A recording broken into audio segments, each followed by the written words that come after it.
नाजरीन आदाब, welcome to अच्छा साथी चैनल। आज हम बात करेंगे पेशेंस से काम लीजिए। आज हम समझेंगे कि हमारी ज़िंदगी में पेशेंस क्यों ज़रूरी है, इंसानी ज़िंदगी में सब्र और तहम्मुल की क्या अहमियत होती है।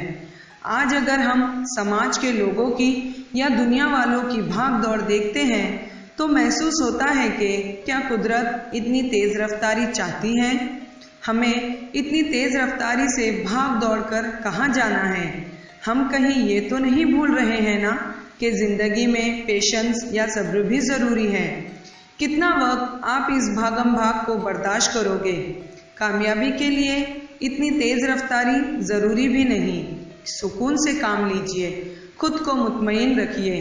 कामयाबी हासिल करने के लिए जद्दोजहद या स्ट्रगल करना गलत नहीं है, लेकिन वो स्ट्रगल पेशेंस के साथ होना बेहद ज़रूरी है। चलिए एक कहानी की मदद से इस बात को समझते हैं। चीन में एक खास किस्म के बाम्बू की पैदावार होती है। इस बाम्बू के लिए अगर छोटे पौधे लगाएं और उसे हमेशा खाद और पानी देते जाएं तो पहले 4 साल उसमें किसी तरह की बढ़ोतरी नहीं होती और ऐसी कोई अलामत दिखाई नहीं देती कि ये पौधा अब फलेगा या फूलेगा। लेकिन 5वें साल में ये दरख्त सिर्फ 6 हफ्तों में 30 मीटर तक परवान चढ़ जाता है। इसके आंकड़े अगर हम कुछ देर के लिए बाजू में रख दें तो कुदरत के इस उसूल से हमें क्या सबक मिलता है। यहाँ सवाल ये उठता है कि बाम्बू का ये पेड़ 6 हफ्तों में ग्रो हुआ या 5 साल में बढ़ा। दरख्त के बढ़ने या परवान चढ़ने के कोई आसार नजर नहीं आ रहे थे, फिर भी उसकी जड़ें अंदर की तरफ गहराई में फैल रही थी। बाम्बू नहीं बढ़ रहा है, उसकी कोई अलामत नहीं दिखाई दे रही है, तो क्या हम पानी और खाद देना बंद कर देंगे? अगर हम ऐसा करें तो वो दरख्त मर जाता। हमें इस कुदरती वाक़ये से क्या सबक लेना चाहिए? कुदरत का उसूल बहुत साफ है कि सब्र से और यकीन से मुनासिब काम करते रहोगे तब भी उसका नतीजा, उसका रिजल्ट हमेशा अच्छा मिलेगा। इस बात पर हमारा यकीन और भरोसा होना चाहिए।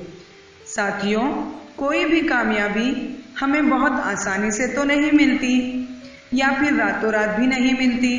उसके पीछे कई सालों की मेहनत और मुशक्क़त होती है। नाकामयाबी होती है, हमारी अपनी मश्क और प्रैक्टिस होती है, तपस्या होती है, कई रातें हमने जाग कर गुजारी, तनाव और स्ट्रेस भी होता है, इम्तिहानात देने होते हैं। दरख्त की जड़ों की तरह ही इसकी नशोनुमा और देखभाल होती है, इसलिए आगे की तरक्की होती है और इस वजह से दरख्त इतना बड़ा होता दिखाई देता है। पेशेंस या बर्दाश्त की कुव्वत से हमेशा ही मीठे फल मिलते हैं। कोई भी आलीशान या शानदार नतीजा एक रात की मेहनत या तेज़ रफ्तार भागदौड़ से नहीं दिखाई देता। सब्र की तकलीफ पर और शुक्र कर आराम पर, सब्र की तकलीफ पर और शुक्र कर आराम पर, फिक्र से खाली रहे दिल, जिंदगी कुछ यूं गुजार। जिंदगी में सब्र की बड़ी अहमियत है, क्योंकि इंसानी ज़िंदगी में प्रॉब्लम्स आते रहते हैं। हर आन वो आजमाइश में घिरा रहता है। ऐसे में अगर तहम्मुल, पेशेंस का दामन थाम ले तो मसाइल की शिद्दत व तकलीफ़ में न सिर्फ कमी वाक़ होगी बल्कि अल्लाह ताला उसके कल्ब को पुरसुकून रखेगा। सूरज हूँ मुझ पे खाक उड़ाए कोई हज़ार, सूरज हूँ मुझ पे खाक उड़ाए कोई हज़ार, फन की बुलंदियों पर चमकता रहूँगा मैं। नाजरीन, उम्मीद करते हैं कि आप सब्र और पेशेंस से काम लेकर कामयाबी की बुलंदियों को छूने की कोशिश करोगे और हमेशा मंजिल पर पहुंचकर ही रहोगे। इस यकीन के साथ आपको नेक ख्वाहिशात देते हैं। Wish you all the best. Video पसंद आए तो लाइक, शेयर और सब्सक्राइब कीजिए और अपनी राय का इजहार भी कीजिए। बेल आइकॉन को प्रेस करना ना भूलें ताकि हमारी नई वीडियोस आप तक पहुंचती रहें। शुक्रिया।